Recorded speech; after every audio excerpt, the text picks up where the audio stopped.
Bangladesh Russia পররাষ্ট্রমন্ত্রী পর্যায়ের বৈঠক। ব্রিক্সের সদস্য হতে মস্কোর সহায়তা চাইল ঢাকা। জ্বালানি, বাণিজ্য, বিনিয়োগ নিয়ে আলোচনা। ভারতের পুশিন চেষ্টা সম্পর্ক পুনরুদ্ধারে নেতিবাচক প্রভাব ফেলবে আশঙ্কা পররাষ্ট্র প্রতিমন্ত্রীর। দিল্লিতে বিজিবি বিএসএফ সীমান্ত সম্মেলনে পুশিন বিভিন্ন বিষয়ে আলোচনা। জিয়াউর রহমান বেঁচে থাকলে দেশ অন্য উচ্চতায় থাকত, মন্তব্য মির্জা ফখরুলের। দেশের সব সংকটেই জনগণকে ঐক্যবদ্ধ করেছে বিএনপি, মন্তব্য নেতাদের। রামেসা হত্যার রায় বিচার বিভাগের অনন্য দৃষ্টান্ত। এ ধরনের সকল মামলায় বিচারিক ধাপ কমিয়ে দ্রুত রায় কার্যকরের তাগিদ বিশেষজ্ঞদের। দেখছিলেন ট্রান্সমেন সংবাদ শিরোনাম। দ্বিপক্ষীয় সম্পর্ক ও বৈশ্বিক পর্যায়ে সহযোগিতা জোরদারে আগ্রহী বাংলাদেশ এবং রাশিয়া। মস্কোতে রাশিয়ার পররাষ্ট্রমন্ত্রী সের্গেই ল্যাভরভের সঙ্গে বাংলাদেশের পররাষ্ট্রমন্ত্রী এবং জাতিসংঘ সাধারণ পরিষদের ৮১তম অধিবেশনের সভাপতি ডক্টর খলিলুর রহমানের বৈঠক শেষে যৌথ ব্রিফিংয়ে এসব কথা জানানো হয়েছে। বৈঠকে জ্বালানি, বাণিজ্য, বিনিয়োগ এবং শিক্ষা খাতে সহযোগিতা আরও সম্প্রসারণের প্রতিশ্রুতি পুনর্ব্যক্ত করে দুদেশ। জাতিসংঘ সাধারণ পরিষদের ৮১তম অধিবেশনের সভাপতি নির্বাচিত হওয়ায় ডক্টর খলিলুর রহমানকে অভিনন্দন জানান সের্গেই ল্যাভরভ এবং তার দায়িত্ব পালনে রাশিয়ার পূর্ণ সমর্থনের আশ্বাস দেন। ১৯৭১ সালে মুক্তিযুদ্ধে তৎকালীন সোভিয়েত ইউনিয়নের সহযোগিতার কথা স্মরণ করে বাংলাদেশের পক্ষ থেকে কৃতজ্ঞতা প্রকাশ করেন খলিলুর রহমান।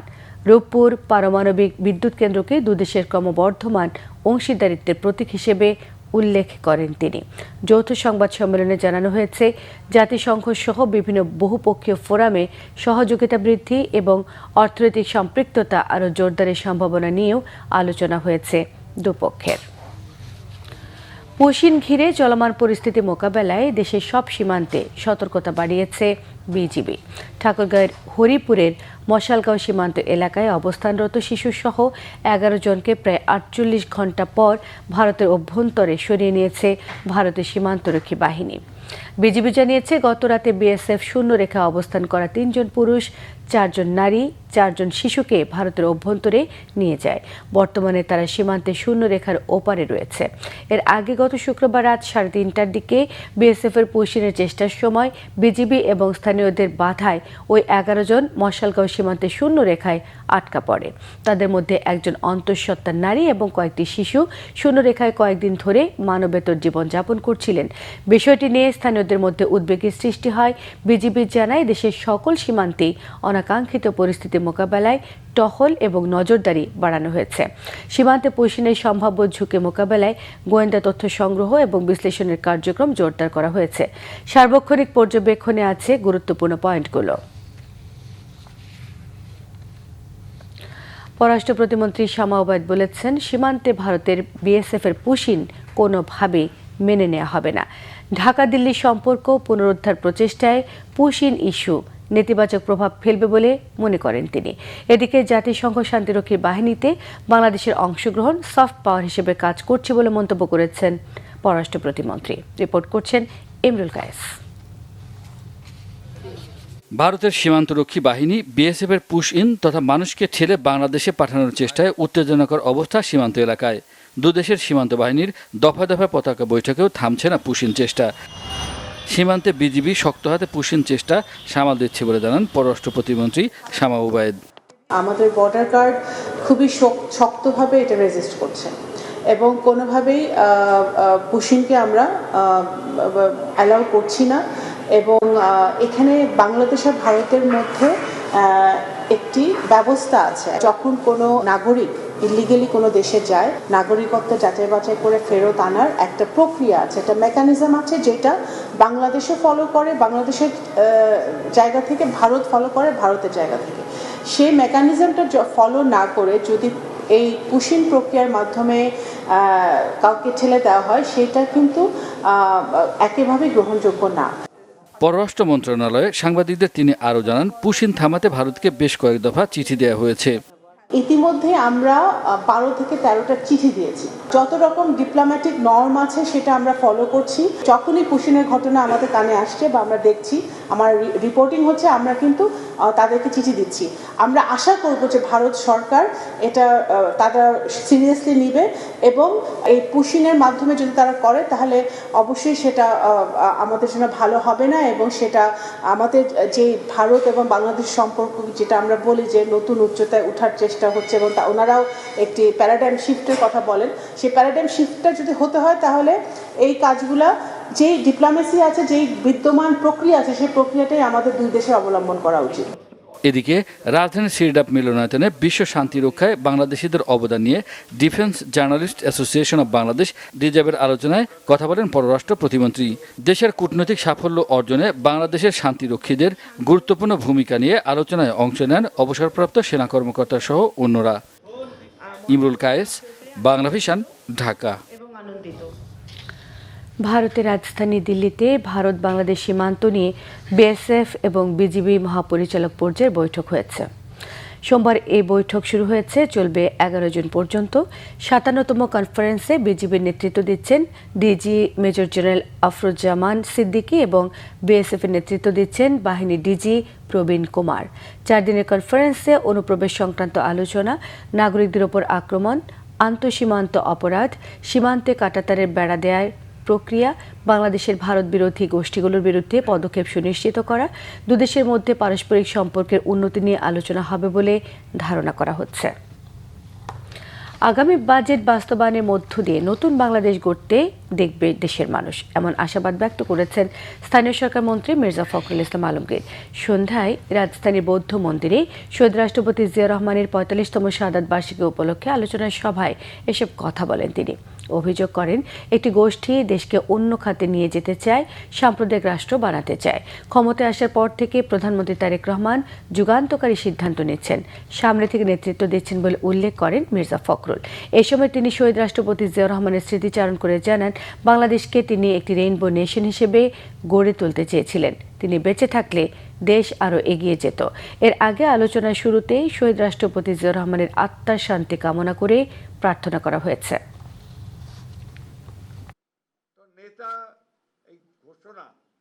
আমরা একটা অসাম্প্রদায়িক বাংলাদেশ তৈরি করতে চাই, একটা গোষ্ঠী মাথা চারা দিয়ে উঠছে, এ ব্যাপারে আমাদেরকে সকলকে সচেতন থাকতে হবে। তারা ধর্মের নাম করে তারা বিভাজন সৃষ্টি করতে চায়, এটা আমরা হতে দিতে পারি না। আগামী 11 তারিখে বাজেট হবে, আমরা অত্যন্ত আশাবাদী এই বাজেটের মধ্যে দিয়ে আমরা দেখব যে একটা নতুন বাংলাদেশকে গড়ে তুলবার জন্য নতুনভাবে পদক্ষেপ নেওয়া হচ্ছে। জাতীয় সংসদের হুইপ অ্যাডভোকেট রুহুল কুদ্দুস তালুকদার দুলু বলেছেন, শহীদ জিয়া রাজনৈতিক দর্শন এবং আদর্শই বিএনপিকে বারবার রাষ্ট্রীয় ক্ষমতায় ফিরিয়ে এনেছে। শহীদ রাষ্ট্রপতি জিয়া রহমানের 45তম শাহাদাত বার্ষিকী উপলক্ষে সকালে জাতীয় প্রেস ক্লাবে বাংলাদেশ গণতান্ত্রিক সাংস্কৃতিক জোট আয়োজিত আলোচনায় তিনি সব কথা বলেন। তিনি বলেন, বাংলাদেশ যখনই সংকট এবং অনিশ্চয়তার মুখে পড়েছে তখনই বিএনপি জনগণকে ঐক্যবদ্ধ করে তা মোকাবেলা করেছে। বলেন, যতদিন বাংলাদেশ থাকবে ততদিন মানুষ জিয়া পরিবারের অবদান স্মরণ করবেন। দীর্ঘদিন পর একটি গণতান্ত্রিক সরকার জনগণের কল্যাণে সুষম বাজেট উপস্থাপন করতে যাচ্ছে জানিয়ে দুলু আরও বলেন, তারেক রহমানের দীর্ঘ রাজনৈতিক অভিজ্ঞতা এবং নেতৃত্বের প্রতিফলন ঘটবে এই বাজেটে। অন্তর্বর্তী সরকারের সময় থেকে নির্বাচনের পর আইন শৃঙ্খলা পরিস্থিতি অনেক ভালো হয়েছে বলে দাবি করেছেন স্বরাষ্ট্রমন্ত্রী সালাউদ্দিন আহমদ। রামেসা হত্যাকাণ্ডে দ্রুত ডিএনএ টেস্ট এবং ময়নাতদন্ত সম্পন্ন করে চার্জশিট প্রদানে পুলিশের ভূমিকার প্রশংসা করেছেন স্বরাষ্ট্রমন্ত্রী। এই মামলায় সংশ্লিষ্ট 9 পুলিশ সদস্যকে পুরস্কৃত করা হয়েছে। এদিকে টিআইবি রিপোর্ট পত্রিকার সংবাদের উপর ভিত্তি করে হয় উল্লেখ করে এ নিয়ে কোনো মন্তব্য করেনি স্বরাষ্ট্রমন্ত্রী। রিপোর্ট করছেন সৈয়দ আব্দুল মুহিত। মিরপুরে শিশু রামেসাকে ধর্ষণ ও হত্যা মামলায় দ্রুত ডিএনএ টেস্ট ও ময়নাতদন্ত সম্পন্ন করে চার্জশিট দেয়ায় মাত্র 6 কার্যদিবসে এ মামলার রায় হয়েছে। এ ঘটনায় 9 জন সহ দৌলতদিয়া ফেরিঘাটে অন্তত 50 জন বাস যাত্রীর প্রাণ রক্ষায় 3 জন এবং মুন্সিগঞ্জের গজারিয়া কিশোরী হত্যার ক্লুলেস মামলার দ্রুততম রহস্য উদ্ঘাটনে আরও 3 জন পুলিশ সদস্যের হাতে পুরস্কার তুলে দেন স্বরাষ্ট্রমন্ত্রী সালাউদ্দিন আহমদ। প্রত্যেককে 20,000 টাকা ও সনদ দেওয়ার পাশাপাশি নৌ পুলিশের 3 জনকে দেয়া হয় আইজি ব্যাচ। এই পুলিশ বাহিনীকে মোরালি নৈতিকভাবে আমরা আরও বেশি বুস্ট আপ করতে চাই, যাতে তারা আইনানুগভাবে আইনের শাসন প্রতিষ্ঠার জন্য তাদের উপর অর্পিত দায়িত্ব পালন করে। সচিবালয়ে এই অনুষ্ঠানে স্বরাষ্ট্রমন্ত্রী জানান, সরকার পুলিশকে জনগণের বাহিনীতে পরিণত করতে সক্ষম হয়েছে। 2025 সালের তুলনায় অপরাধের চিত্র আমাদের সময়ে অনেক বেশি আমরা উন্নতি লাভ করেছি, অনেক অপরাধ কম প্রত্যেকটা ক্যাটাগরিতে। যদি মাসিক হিসাব করি 2025 সাল বা 2024 সালের সাথে তো তুলনাই চলে না। ভাবমূর্তি কোথায় আপনারাই তো বিচার করবেন, জনগণই বিচার করবে। আমরা এই পুলিশ বাহিনীকে জনবান্ধব পুলিশ বাহিনীতে রূপান্তর ঘটাতে পেরেছি বলে আমার মনে হয়। সরকারের 100 দিন নিয়ে টিআইবির প্রতিবেদন প্রসঙ্গেও কথা বলেন তিনি। টিআইবি প্রকৃত ঘটনা জাজ করে তারপরে কোনো স্টেটমেন্ট দেয় না। আমাদের সামনে যেটা আছে সেটা হলো পুলিশের অপরাধ চিত্র, এবং সেই অপরাধ চিত্রটা জেলা থেকে আমরা কালেকশন করি, এটা আমাদের রুটিন ওয়ার্ক, এবং সেটা প্রকৃত তথ্য। তো টিআইবি রিপোর্টটা তো শুধু পেপার কাটিংয়ের উপরে হয়ে থাকে, তো সেই বিষয়ে আমি কোনো মন্তব্য করতে চাই না। ভালো কাজের জন্য পুলিশ সদস্যদের পুরস্কৃত করার উদ্যোগ সারা দেশে নেওয়া হবে বলেও জানান স্বরাষ্ট্রমন্ত্রী। সৈয়দ আব্দুল মুহিত, বাংলাভিশন, ঢাকা। অপপ্রচার এবং গুজব প্রতিরোধে সাইবার সুরক্ষা আইন সংশোধন করা হবে বলে জানিয়েছেন স্বরাষ্ট্রমন্ত্রী সালাউদ্দিন আহমদ। সংসদের বাজেট অধিবেশনে দ্বিতীয় দিনের আলোচনায় 71 বিধিতে এক সংসদ সদস্যের নোটিশের জবাবে তিনি সব কথা জানান। তিনি সংসদকে জানান, মাদক, জুয়া, অনলাইন জুয়া বন্ধেও সরকার শক্তিশালী আইনি কাঠামো করতে কাজ করছে। গুজব, অপতথ্যের ক্রমবর্ধমান বিস্তার, কৃত্রিম বুদ্ধিমত্তা অর্থাৎ আর্টিফিশিয়াল ইন্টেলিজেন্স ব্যবহার করে বিভ্রান্তিকর, অপমানকর, বিরক্তিকর ও মানহানিকর কন্টেন্ট তৈরি এবং প্রচারের প্রবণতা, সামাজিক যোগাযোগ মাধ্যমে ক্ষতিকর কন্টেন্ট দ্রুত অপসারণের প্রয়োজনীয়তা এবং আন্তর্জাতিক প্রযুক্তি প্ল্যাটফর্মসমূহের সাথে অধিকতর কার্যকর সমন্বয়ের জন্য সাইবার সুরক্ষা আইনের একটা সংশোধনী আনতে হবে। সেটা সাইবার সুরক্ষা আইন 2026 নামে আমরা অবহিত করব। এর কতিপয় বিধান সংশোধন আমরা করব। তার মধ্যে এই যে গুজব, অপতথ্য, মানহানি, এরগুলো নতুন করে সংজ্ঞায়িত করা হবে। এছাড়া সাইবার স্পেসে এর কন্টেন্টের প্রচার প্রতিরোধের জন্য একটা নতুন ধারার শাস্তির বিধান এখানে আনা হবে। আবার আন্তর্জাতিক প্রযুক্তি প্ল্যাটফর্ম সমূহের সাথে কার্যকর সমন্বয় এবং সময়সীমাভিত্তিক কন্টেন্ট অপসারণ ব্যবস্থা নিশ্চিত করার জন্য আর একটা নতুন বিধি সংযোজন করা হবে। দ্রুত সময়ের মধ্যে রামিসা হত্যা মামলার রায় বিচার বিভাগের জন্য দৃষ্টান্ত হয়ে থাকবে। তবে তনু, আসিয়া ধর্ষণ এবং হত্যা মামলার রায় কার্যকরে বিলম্বে সিনিয়র আইনজীবীরা হতাশা প্রকাশ করেছেন। এই জন্য রাজনৈতিক হস্তক্ষেপ, মামলার জট এবং বিচারক সংকটের কথা উল্লেখ করেছেন তারা। একই সঙ্গে স্পর্শকাতর মামলাগুলোর রায় কার্যকরে নিম্ন আদালত থেকে সরাসরি আপিল বিভাগে পাঠানোর পক্ষে মত দিয়েছেন তারা। বিস্তারিত জানাচ্ছেন মামুন আবদুল্লাহ। হত্যা, ধর্ষণ সহ নানা ধরনের অপরাধের ঘটনার মধ্যে সবকিছু ছাপিয়ে শিশু রামিসা ধর্ষণ পরবর্তী হত্যা নাড়িয়ে দেয় পুরো দেশকে। স্পর্শকাতর এই ঘটনার দ্রুত বিচারের জোর দাবি ওঠে সর্বমহলে। শোকগ্রস্ত বাবা মাকে সান্ত্বনা দিতে রামিসাদের বাসায় যান প্রধানমন্ত্রীও। অবশেষে মাত্র 6 কর্মদিবসে কাঙ্ক্ষিত রায় আসে রামিসা হত্যাকাণ্ডের। রায়ে শিশু রামিসা ধর্ষণ ও হত্যায় প্রধান আসামি সোহেল রানা ও তার স্ত্রী স্বপ্না আক্তারকে মৃত্যুদণ্ড দেয় আদালত। হাইকোর্টের সিনিয়র আইনজীবীরা এই রায়কে দেশের বিচার বিভাগের জন্য ইতিবাচক হিসেবেই দেখছেন। একই সাথে সরকারের প্রতি মানুষের প্রত্যাশা বাড়বে বলে মনে করেন তারা। সরকার মানুষের মধ্যে হোপ জাগালো, এখানে হোপটা কন্টিনিউ করতে পারবে কিনা। যদি পারে সরকার প্রেইজওয়ার্থি হবে, প্রশংসনীয় হবে। আর যদি এই হোপটা ভবিষ্যতে জাগিয়ে রাখতে না পারে তাহলে ক্রিটিসিজমের মুখে পড়বে, সমালোচনার মুখে পড়বে। তো সরকারের দায়িত্ব আরও বেড়ে গেল। রাষ্ট্রের পক্ষে যা যা করণীয় সম্ভব রাষ্ট্র সবই করেছে। পাশাপাশি রাষ্ট্রের যে 3টা অঙ্গের একটা অঙ্গ যে বিচার বিভাগও এবার দৃষ্টান্তমূলক উদাহরণ সৃষ্টি করেছে। এর আগেও তনু আসিয়া সহ অসংখ্য চাঞ্চল্যকর হত্যা মামলার রায় হলেও তা বাস্তবায়ন নিয়ে হতাশা প্রকাশ করেন আইনজ্ঞরা। বলেন, স্পর্শকাতর এসব মামলার জন্য বিচারিক ধাপ কমিয়ে দ্রুত রায় বাস্তবায়নে প্রয়োজন আইনের সংশোধন। এই ধরনের স্পর্শকাতর বা সেন্সিটিভ ইস্যুগুলোতে আমার মনে হয় আমার সময় চলে আসছে আইন সংশোধন করে নিচের আদালতে দরকার হলে 2 জন বিচারকে বিচার শেষ করবে, এরপরে হাইকোর্টের দরকার নেই, সরাসরি অ্যাপেলেট ডিভিশন। এখন আপিল বিভাগে মাত্র বিচারক সংখ্যা 5 জন, মামলা তো হাজার হাজার। আমি স্ট্যাটিস্টিক্স দিয়ে দেখিয়েছিলাম একজন মাননীয় বিচারপতির কাছে 6440টা মামলা পড়ে। নিয়ম অনুযায়ী, সিস্টেম অনুযায়ী সাল ওয়াইজ যদি মামলা শুনানি করেন তাহলে সপ্তাহে 24 ঘন্টা কাজ করলেও প্রতিদিন কারো পক্ষেই এটা নিষ্পত্তি করা সম্ভব না। রামিসা ধর্ষণ ও হত্যা মামলার রায় হাইকোর্ট ও আপিল বিভাগেও বহাল থাকবে এবং রায় দ্রুত কার্যকর হবে বলে আশা এই 2 সিনিয়র আইনজীবীর। সেন্সিটিভিটির জন্যই কিন্তু এত দ্রুত এটা শেষ হয়েছে। মামুন আব্দুল্লাহ, বাংলা ভিশন, ঢাকা। বাংলাদেশের অর্থনৈতিক এবং সামাজিক অগ্রগতিতে কর্পোরেট নেতৃত্ব এবং পরিচালনা পর্ষদে নারীদের আরও বৃহত্তর প্রতিনিধিত্ব নিশ্চিতের আহ্বান জানিয়েছেন বিএনপি স্থায়ী কমিটির সদস্য ডক্টর আব্দুল মঈন খান।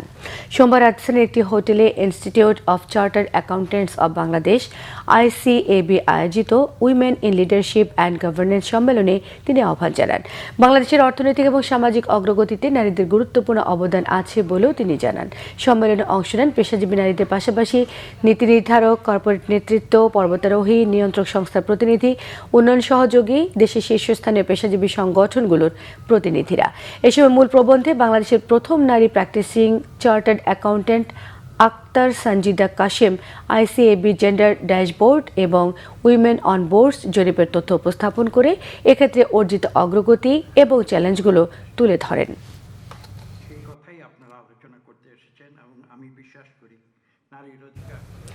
হামে মৃত্যু হয়েছে আরও 8 জন শিশুর, নতুন করে আক্রান্ত আরও 1185 জন। বিশেষজ্ঞরা বলছেন নতুন করে আক্রান্তের সংখ্যা তুলনামূলক কমে আসছে। শিগগিরই আরও কমবে। পুরনো রোগীদের মধ্যে জটিলতা বা মৃত্যুর ঘটনা বেশি। রাজধানীর হাসপাতালগুলোর হাম ওয়ার্ডে কমছে ভর্তি রোগীর সংখ্যা, চাপ কমেছে ICUতেও। রিপোর্ট করছেন নাবিল জাহাঙ্গীর। বাংলাদেশ শিশু হাসপাতাল হামের প্রাদুর্ভাবে হাসপাতালটির বিশেষায়িত হাম ওয়ার্ডে শয্যা সংকট দেখা দিলেও সেই চিত্র এখন বদলাতে শুরু করেছে। ভর্তি রোগীর সংখ্যা নেমে এসেছে 100 ঘরে, চাপ কমেছে ICUতেও। নতুন করে হাম রোগীর সংখ্যা কমে এলেও পুরনোদের অনেকে সেরে ওঠার পর নিউমোনিয়া, শ্বাসকষ্ট ও ডায়রিয়ার মতো জটিলতায় আক্রান্ত হয়ে আবারও হাসপাতালে ভর্তি হচ্ছে। প্রথমে জ্বর ছিল, জ্বর থেকে পেটের সমস্যা, তারপর র্যাশ দেখা গেছে মুখের মধ্যে। 4-5 দিন ধরে জ্বর ছিল, গত শনিবার থেকে হচ্ছে ওর হচ্ছে শরীর চোখের ভিতরে কেমন গোটা গোটা দেখা যাচ্ছে, লাল লাল, তারপর শরীরে, তারপর জিহ্বাতে দেখা যাচ্ছে। পরবর্তীতে আমরা ডাক্তারের সঙ্গে আলাপ করলাম, ডাক্তারে বলে যে আপনি হসপিটালে আসেন। বিশেষজ্ঞরা বলছেন টিকা গ্রহণকারী এবং হাম আক্রান্ত শিশুদের প্রতিরোধ ক্ষমতা গড়ে ওঠায় 4 থেকে 6 সপ্তাহের মধ্যে এর প্রাদুর্ভাব নিয়ন্ত্রণে চলে আসবে। নতুন আক্রান্তের হার খুবই কম, নাই বললে চলে। তবে আগে তো বাল্ক চিলড্রেন এফেক্ট হয়েছে, ওদের থেকে একটা অংশ কিন্তু কমপ্লিকেশন ডেভেলপ করতেছে। সেই কমপ্লিকেটেড মিজলস বা জটিলতা নিয়ে কিন্তু আসতেছে, ঢাকার বাইরে থেকেও আসতেছে। যেটা তো মেইনলি হলো নিউমোনিয়া। এই নিউমোনিয়ার কিছু রোগী পাচ্ছি, তবে আগের মতো অত বেশি না। তো সেই রোগীগুলো আসতেছে, নতুন আক্রান্ত না, এগুলা এখান থেকে বের হয়ে গেছে, অথবা আগে হাম হয়েছিল তাদের জটিলতা নিয়ে আবার আসতেছে। কারণ ওরা 4 থেকে 6 সপ্তাহ পর্যন্ত কিন্তু হাম হওয়ার পরেও তার রোগ প্রতিরোধ ক্ষমতা কম থাকে। হাম পরবর্তী নানা জটিলতা এড়াতে সেরে ওঠার পর শিশুর বিশেষ যত্ন নেয়ার পরামর্শ স্বাস্থ্য বিশেষজ্ঞদের। নাবিল জাহাঙ্গীর, বাংলা ভিশন, ঢাকা। রাজধানী মৌচাকে বিল্লাল হোসেন তালুকদার নামে স্বেচ্ছাসেবক দলের এক নেতাকে ছুরিকাঘাত করে হত্যা করা হয়েছে। রাতে মৌচাকের আনারকলি মার্কেটের সামনে তাকে ছুরিকাঘাত করা হয়। তাকে উদ্ধার করে ঢাকা মেডিকেল কলেজ হাসপাতালে নিয়ে গেলে চিকিৎসক মৃত বলে ঘোষণা করেন তাকে। বিল্লাল হোসেন তালুকদার রমনা থানার স্বেচ্ছাসেবক দলের সাবেক আহ্বায়ক। খবর পেয়ে হাসপাতালে ছুটে যান তার স্বজনরা। গত বছরের সেপ্টেম্বরে মালিবাগে সোহাগ পরিবহনের কার্যালয় এবং মালিকের বাসা ভাঙচুরের ঘটনায় বিল্লাল হোসেনের নাম আলোচনায় আসে। পরিবহনের মালিক মোহাম্মদ ফারুক তালুকদারের অভিযোগ ছিল বিল্লাল হোসেনের নেতৃত্বে হামলাটি চালানো হয়। এই ঘটনায় বিল্লালকে স্বেচ্ছাসেবক দলের প্রাথমিক সদস্য পদ থেকে আজীবনের জন্য বহিষ্কার করা হয়। হবিগঞ্জে চেয়ারম্যানের পদ দখল নিয়ে দুই গ্রুপের সংঘর্ষে ওসি, নারী সহ আহত হয়েছে উভয় পক্ষের অর্ধশতাধিক। উপজেলার বড়ইউড়ি ইউনিয়ন পরিষদের সামনে সকাল 11:30টার দিকে শুরু হওয়া সংঘর্ষ চলে টানা 3 ঘণ্টা। পুলিশ জানায়, খবর পেয়ে ঘটনাস্থলে গিয়ে টিয়ার শেল এবং সাউন্ড গ্রেনেড নিক্ষেপ করে পরিস্থিতি নিয়ন্ত্রণে আনে। জানায়, অন্তর্বর্তীকালীন সরকারের সময় বড়ইউড়ি ইউনিয়ন পরিষদের চেয়ারম্যান এবং ইউপি আওয়ামী লীগ সভাপতি ফরিদ আহমেদ গ্রেফতার হন। এরপর ইউনিয়ন পরিষদের প্যানেল চেয়ারম্যান যুবদল নেতা মিজানুর রহমান কপিল ভারপ্রাপ্ত চেয়ারম্যান হিসেবে দায়িত্ব পালন শুরু করেন। দীর্ঘদিন কারাভোগ শেষে জাতীয় নির্বাচনের পর ফরিদ আহমেদ জামিনে মুক্তি পেলে তিনি পুনরায় চেয়ারম্যান হিসেবে দায়িত্ব গ্রহণের উদ্যোগ নিলে এতে আপত্তি জানান ভারপ্রাপ্ত চেয়ারম্যান মিজানুর রহমান কপিল। এ নিয়ে উচ্চ আদালতে মামলা হয়। সকালে এক অনুষ্ঠানে চেয়ারম্যান ফরিদ আহমেদ উপস্থিত হলে তাকে ঘিরে নতুন করে উত্তেজনা সৃষ্টি হয়। এ সময় চেয়ারম্যান ফরিদ আহমেদ এবং ভারপ্রাপ্ত চেয়ারম্যান মিজানুর রহমান কপিলের মধ্যে বাকবিতণ্ডা শুরু হয়। এক পর্যায়ে দেশীয় অস্ত্রশস্ত্র নিয়ে সংঘর্ষে জড়িয়ে পড়ে দুজনের সমর্থকরা। সংঘর্ষে আহতদের উদ্ধার করে হবিগঞ্জ সদর আধুনিক হাসপাতাল সহ বিভিন্ন হাসপাতালে ভর্তি করা হয়। বর্তমানে পরিস্থিতি স্বাভাবিক, এলাকায় অতিরিক্ত পুলিশ মোতায়েন করা হয়েছে। সংবাদ শেষ করব ক্রাউন সিমেন্ট শিরোনামগুলো আরও একবার জানিয়ে। বাংলাদেশ রাশিয়া পররাষ্ট্রমন্ত্রী পর্যায়ের বৈঠক। ব্রিক্সের সদস্য হতে মস্কো সহায়তা চাইল ঢাকা। জ্বালানি, বাণিজ্য, বিনিয়োগ নিয়ে আলোচনা। ভারতের পুশিন চেষ্টা সম্পর্ক পুনরুদ্ধারে নেতিবাচক প্রভাব ফেলবে আশঙ্কা পররাষ্ট্র প্রতিমন্ত্রীর। দিল্লিতে বিজিবি বিএসএফ সীমান্ত সম্মেলনে পুশিন সহ বিভিন্ন বিষয়ে আলোচনা। জিয়াউর রহমান বেঁচে থাকলে দেশ অন্য উচ্চতায় থাকত, মন্তব্য মির্জা ফখরুলের। দেশের সব সংকটে জনগণকে ঐক্যবদ্ধ করেছে বিএনপি, মন্তব্য নেতাদের। রামিসা হত্যা রায় বিচার বিভাগের অনন্য দৃষ্টান্ত। এ ধরনের সব মামলায় বিচারিক ধাপ কমিয়ে দ্রুত রায় কার্যকরের তাগিদ দিয়েছেন বিশেষজ্ঞরা। এই ছিল এখনকার মতো, পরের সংবাদ সকাল 7:30টায় দেখার আমন্ত্রণ রইল। এছাড়া বাংলাদেশের সংবাদ সংশ্লিষ্ট অনুষ্ঠান দেখতে ভিজিট করুন www.bbnews24.com, facebook.com/bangladeshi news, সাবস্ক্রাইব করুন youtube.com/bangladeshi news। সঙ্গে থাকায় সবাইকে ধন্যবাদ।